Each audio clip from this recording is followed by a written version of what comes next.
May mga kwento na dapat hindi na ikinukwento. Mga lihim na kapag narinig mo, may kasunod.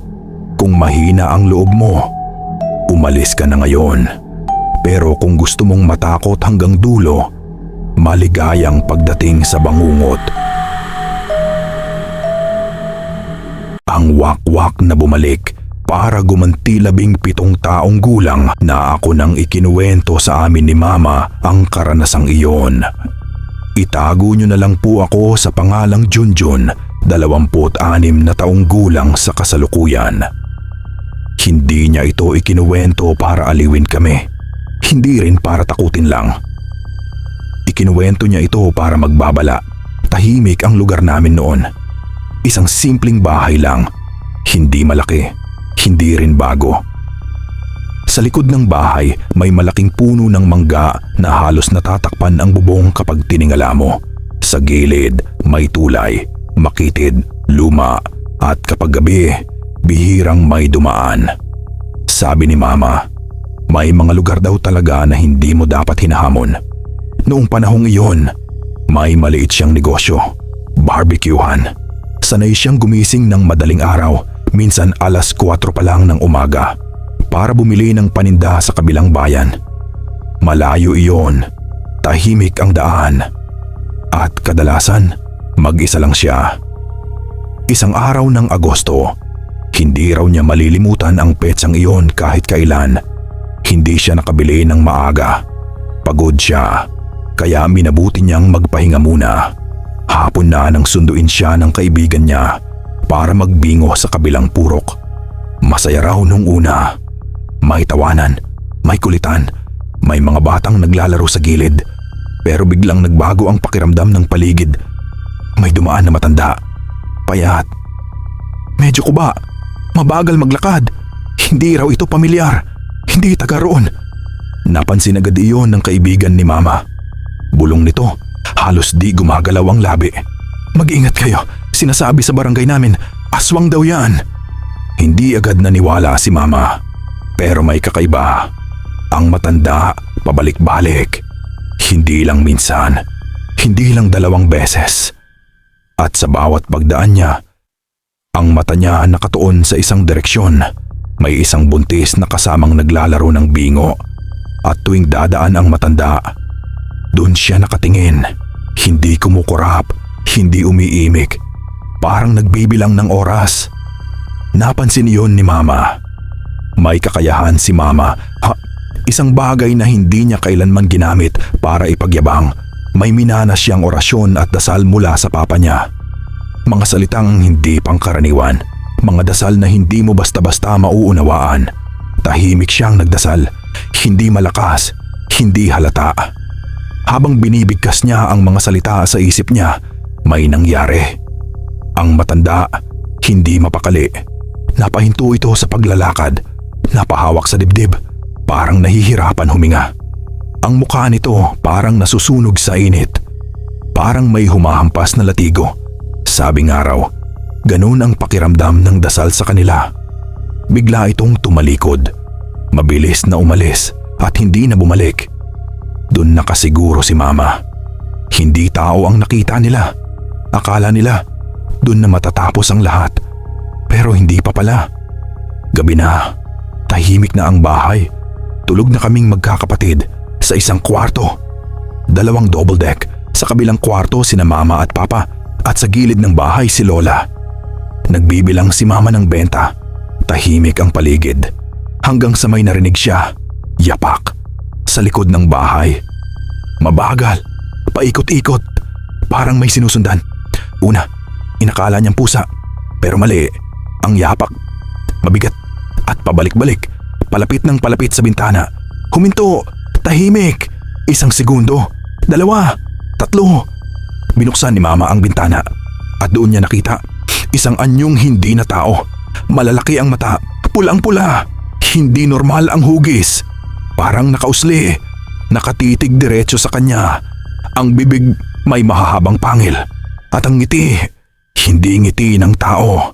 Napaatras si Mama. Napahiyaw at sa isang iglap nakilala niya ito.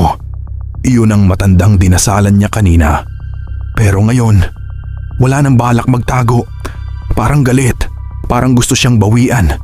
Sa gitna ng takot, naglakas loob si Mama.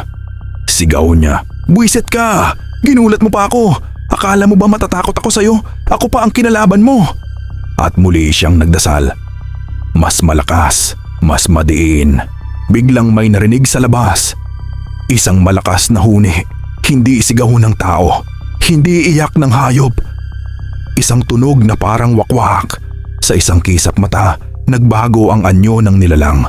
Parang ibon, may pakpak at mabilis na lumipad papalayo sa dilim. Tahimik ulit ang paligid. Kinabukasan, sinabi ni Mama sa amin, "Wag na wag ninyong aasarin ang hindi nyo naiintindihan. Hindi lahat ng nakikita nyo ay dapat nilalapitan. At kapag tinawag kayo ng wakwak, wag na wag kayong lilingon. Hanggang ngayon, kapag madaling araw, kapag may narinig kaming huni sa malayo, naaalala ko ang kwento ni Mama. At doon ko naisip,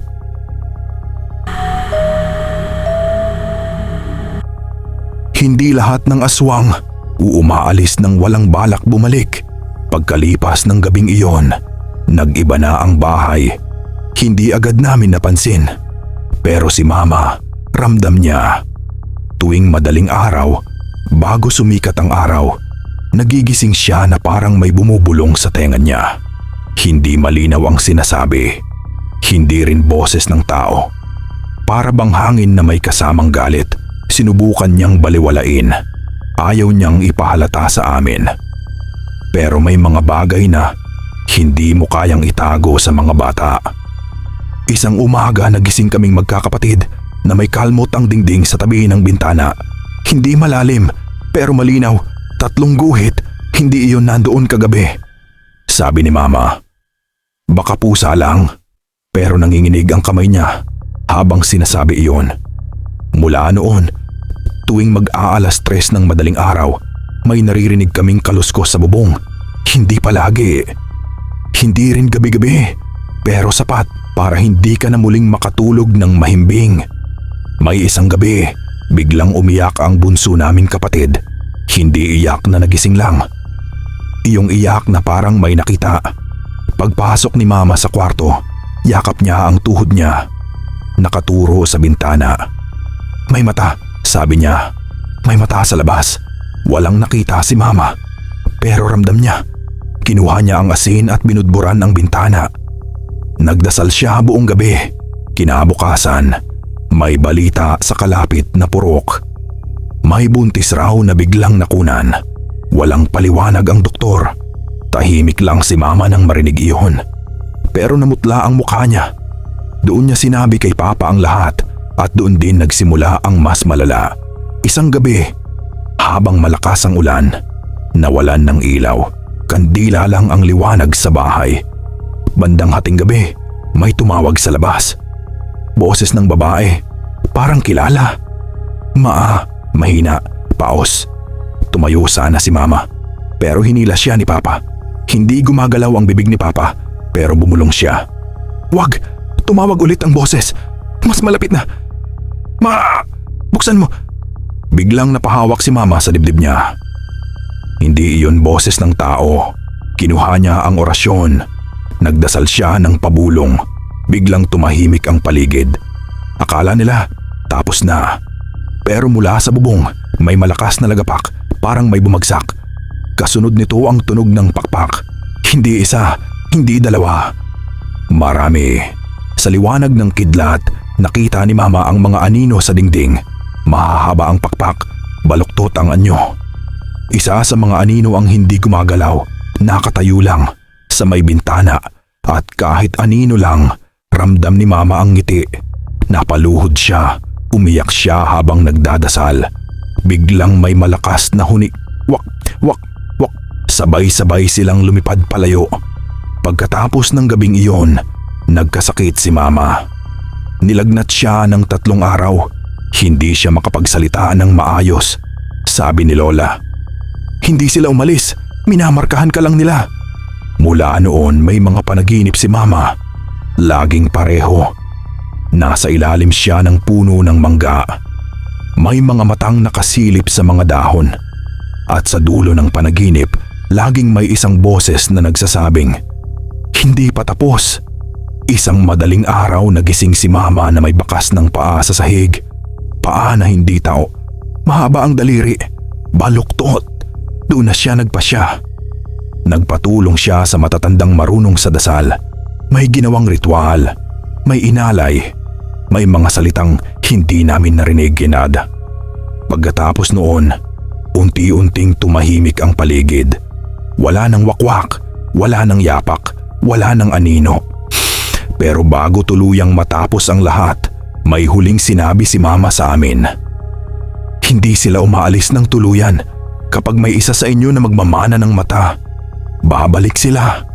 Hanggang ngayon, Kuya, tuwing madaling araw, kapag may narinig akong ibong biglang tumigil ang huni, hindi ako humihinga. Hindi ako gumagalaw. Kasi baka hinihintay lang nila na mapansin ko sila. At kapag napansin mo na sila, hindi ka na nila pakakawalan. At kung iniisip mong tapos na ang kwento, baka ikaw na ang susunod. Kaya mag-comment o isend sa aking Gmail ang iyong kwento.